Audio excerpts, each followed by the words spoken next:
I think the story that made me laugh the hardest today was learning that Rudy Giuliani traveled to Mar-a-Lago hat in hand on a mission to beg Donald Trump, a man he pledged his fealty and loyalty to pay his legal bills. And Donald Trump said, not that interested.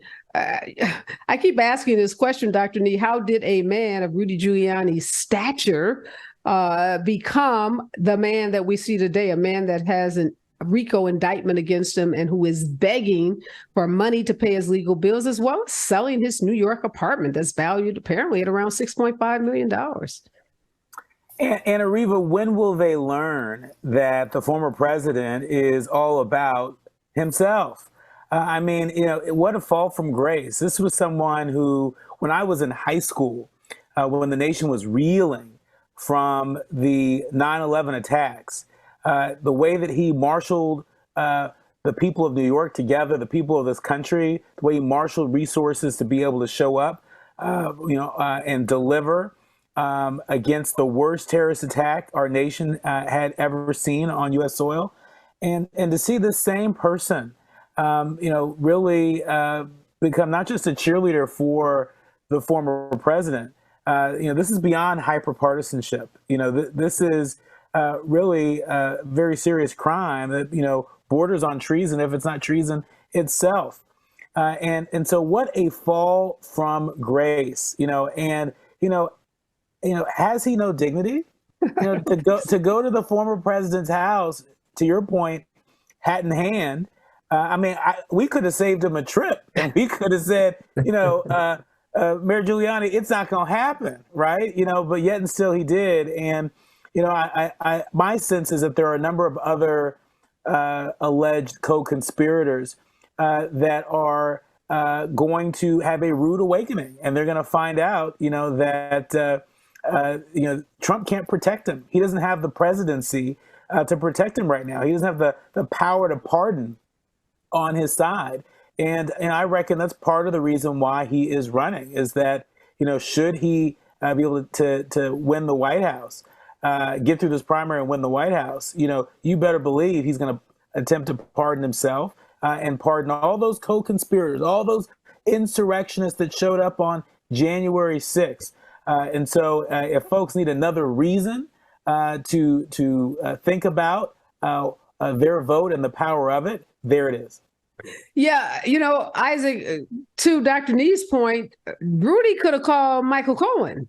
He didn't have to go to Mar-a-Lago. He could have, reached out and hollered at Michael, and Michael would have told him, no, he's not going to pay you. Remember, Michael Cohen had to file a lawsuit to get Donald Trump to pay some of his legal bills, and it ended up settling. But the betrayal, the way that Donald Trump treated Michael Cohen, wasn't that lesson enough for Rudy and these other prominent lawyers that find themselves ensnarled in this indictment, this 98-page expansive RICO indictment that's been filed by the Fulton County District Attorney? They just don't want to listen to Maya Angelou. Maya Angelou said, when a person shows you who they are, you believe them the first time. And so these Republicans still think that Trump has their best interest at heart, and he really doesn't. In a RICO case, I'm trying to worry about me. I'm not worrying about everything else, because you could get me indicted. You could get me in jail. So I'm not worried about you, and I'm not going to pay your bills or pay something for you to try and go against me. The Republican Party has to kind of settle in and say, hey, this is enough is enough. You have 19 people in a RICO case. That's just mind-boggling. And one of them is trying to win the White House. And so to have someone like that that's saying they're representing 50% of America, I would say, Republicans, and you're just not ready to play with him. He's going to dog you out. He's going to call you out. He's going to do everything in his power to make you powerless. And so that's what he's doing with Rudy Giuliani. And he's saying that you're going to have to come and kowtow to me. And it may be a situation, many people are not thinking, this may be a situation where Donald Trump's holding out, saying, what are you going to say? Well, you're right about Isaac, because a lot of pundits are saying Donald Trump would be wise to pay the legal bills of Rudy to Right. keep Rudy in the camp so Yes. that Rudy doesn't turn state's evidence. Let's face it, Rudy's almost 80 years old. He's 79, 80 years old. He's losing his New York apartment. He told another judge in a civil case that he doesn't even have money to pay for a discovery order. The judge told him to get some documents together, data together to turn over to the plaintiff, and it was going to cost about $15,000 to do this document dump, and he didn't have $15,000 to pay. So here is a man who's almost penniless, Dr. Nee, who's 80, who, if he is convicted, RICO charges in Georgia are maximum minimum sentencing, 5 years minimum, up to 20 years. What does Rudy have to lose? Why doesn't Rudy just go to the Fulton County DA and say, look, give me a deal, cut my legal bills, because I won't need a lawyer after I negotiate the deal. Let me stay out of jail, and I'll tell you everything you want to know about the guy at the top of this criminal enterprise, which is Donald Trump. Well, time will tell. Michael Cohen held out for a long while before he decided to start cooperating with prosecutors. And so I wouldn't put it past Rudy Giuliani and a number of the other named co-conspirators. There may be even more. These are just the co-conspirators that we know about at the moment. There are 30 unnamed, so there are 50 people in total in this That's right. criminal enterprise. That's right. That's right. And so you can't tell me that not one of 50 people will do everything they can to stay out of jail, do everything they can to spend as many birthdays and Christmases or high holidays with their families, right? This just got real. This just went from being, a political hot potato to being a serious set of charges that will alter the lives of these individuals and the lives of the people that they love, right? And so, this can be deeply humbling for each and every one of them that's involved. And if it's not, I think they will find that this process is going to leave them and their loved ones feeling deeply troubled and perhaps even bankrupt at the end of this. So we know, Isaac, the populist base of the Republican Party and the super conservative base that's, represented by folks like Ted Cruz, collectively, they are that 40% of the MAGA Republicans that are fueling Donald Trump's campaign.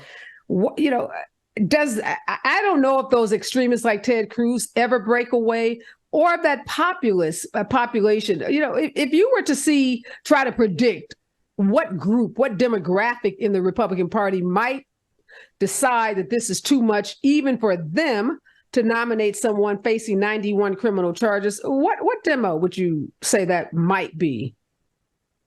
I kind of think Ted Cruz is probably in that number that says, hey, enough is enough.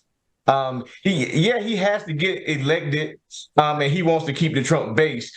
But I think he's a little bit woken a little bit and say, hey, this is just a little too much here. And I think he's probably on the phone calling somebody like Liz Cheney saying, hey, how do we come back to the middle of the road? How do we come back to be this party that is so great? How do we come back to be the party of Lincoln? And he has to be doing that because he has now to think about the end of his term as a senator. And so once Donald Trump is out of the fray, now what do you have to offer to the American people? And they're going to see you still as a Donald Trump pundit after that. So now at this juncture, you have to make that decision whether you are continue to be Donald Trump's pundit or whether you become the party of Lincoln again. And I think now somebody like a Ted Cruz is probably thinking about that now. You agree with that, Dr. Nee, given how extreme we've seen Ted Cruz, act and, some of the rhetoric that he has said since this indictment was revealed? I think the atmosphere might be changing just a little bit. And there was a really great article in the New York Times recently that talked about the 6 kinds of Republican voters. Just how we are akin to saying, Black folks are not a monolith, right? There are Black folks that, vote on single issues, but there are a lot of Black folks that vote on multiple issues, right? The issues that concern, Black women, the issues that concern Black men, Black trans folks, maybe a little bit different. Well, the same is true for Republican voters, for MAGA voters in particular.